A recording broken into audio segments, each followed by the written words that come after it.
Hey guys, this is Chip Reaves. You might know me as the founder of Computer Troubleshooters USA or the founder of Bigger Brains, but I also run a small MSP here in Anderson, South Carolina. And about a month ago, I noticed there were a couple of different conversations happening in very different online communities that I'm a part of about this whole notion of cloud computing and how it's changing the managed services business model, including our name. Do we even call ourselves managed service providers anymore in a cloud business environment? And it's a really interesting question, and it's a bigger question than I can probably answer myself, but it occurred to me that I know some really smart people.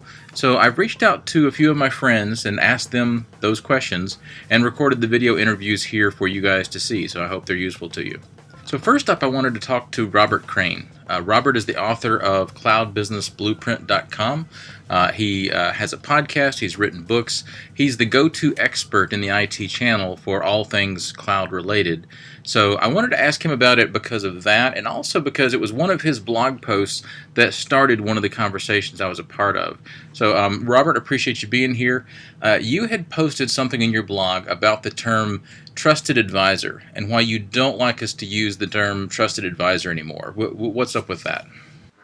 I think that what it brings to me is that it's a very old world model that doesn't translate well in today's cloud world. I think that what's required is something that's more proactive. So the term I would be thinking that is much more relevant these days is basically a virtual CIO. So I think you need to go to your clients and basically tell them what the technology landscape is, let them know what the plans are and what the recommendations are, rather than being reactive and waiting for them to say, oh, my server has an issue and I'm thinking about upgrading. I think you've got to go to them early and provide them a blueprint for the business going forward. And in my opinion is once you do that, they're going to be much more on board with that because you're presenting the ideas and you're keeping them within the fold.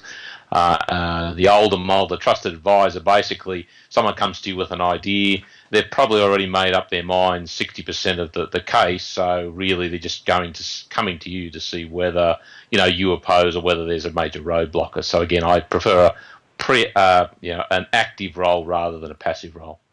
Sure, and I think for the last 10 years, give or take, that we've been in the quote-unquote managed services model, I think a lot of the push and a lot of the differentiation behind managed services is, we always talk about being more proactive instead of reactive. But what I hear you saying is that we really need to take it a step further and be more at the strategic level rather than just looking for hardware failures and that sort of thing, or virus infections.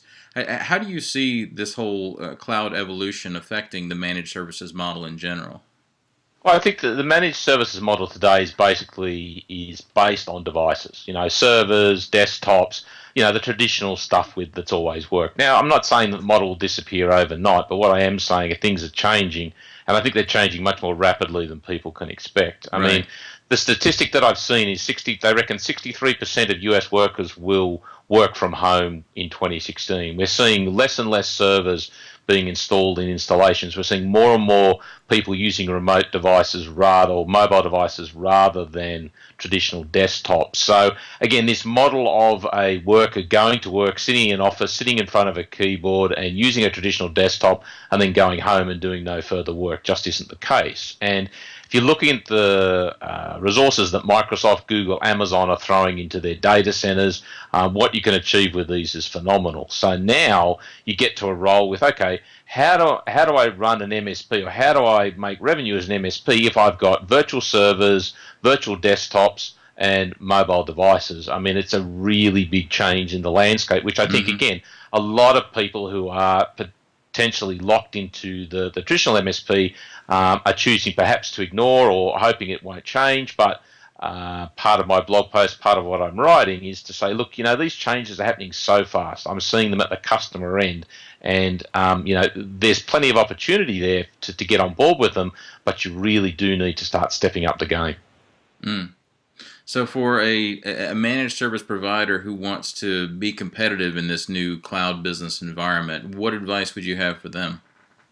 Well, I think the reality is you don't have to throw away the model that's worked for you today, but you need to be looking at additional sources of revenue. So, the most important thing for most clients today is not price; it's agility. They want to be able to spin up a web server. They want to be able to spin up a blog server quickly. They want to be able to do a remote desktop installation. They want to manage their devices. What they're wanting is changing rapidly. We're also seeing a change in demographic in two aspects. Firstly, the new employees that are coming on board, they've lived with the cloud. They've only had the cloud. They expect nothing else but the cloud. They want the best possible mobile device to do their job. They're not willing to step back and to use old desktops and Windows 7 and, God forbid, XP. So these people are now in businesses. They're now pushing for these tools, and they'll be pushing the management. The second thing is a lot of management is also undergoing transition, moving away from traditional people to more web-based. They're seeing that demand from their peers. They need to be proactive. They need to be in these web applications, and those web applications allow them to spin up resources and use things so much quicker. So again, they still need IT support, they still need assistance, but this is where this proactive idea steps in, is you need to be ahead of the ball and saying, you know what, if you want, look, I think you should be looking at project management. Here are your three options. Our recommendation would be X. If you're thinking of virtual desktops, why don't we start a pilot program and get a few of the remote users on there? So I think that's the difference. The world is just moving so quickly, and it's moving away from a traditional on-premise situation, and that's what the MSP model has generally been based on.